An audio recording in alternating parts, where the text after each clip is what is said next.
SD টিউটোরিয়ালের পক্ষ থেকে আমি সঞ্জীব দে। আজ তোমাদের সামনে আমি নিয়ে চলে এসেছি মাধ্যমিক 2026 ভূগোল বিষয়ের কৃষিকাজ যে টপিকটা রয়েছে, কৃষিকাজ শিল্প।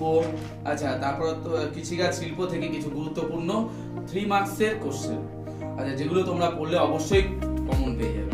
আচ্ছা, এখান থেকে যেটা পড়বে অর্থনৈতিক ভূগোলের, আচ্ছা, পড়বে হচ্ছে পূর্বঘাট এবং পশ্চিমঘাট পর্বতের মধ্যে পার্থক্য।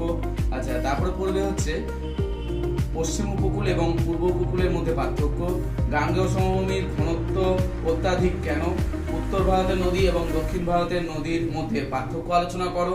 আচ্ছা, পূর্ব হিমালয় এবং পশ্চিম হিমালয়ের মধ্যে পার্থক্য আলোচনা করো, নর্মদা নদী এবং তাপ্তি নদী মানে যেগুলো পশ্চিম বাহিনী কেন। আচ্ছা, তারপরে পড়বে হচ্ছে করমণ্ডল উপকূলে বছরে 2 বার বৃষ্টিপাত হয় কেন, ভাঙ্গার আর তোমার খাদারের মধ্যে যে পার্থক্য সেটা পড়বে। আচ্ছা, তারপর হচ্ছে ভারতের জলবায়ু নিয়ন্ত্রণে হিমালয়ের প্রভাব আলোচনা করো।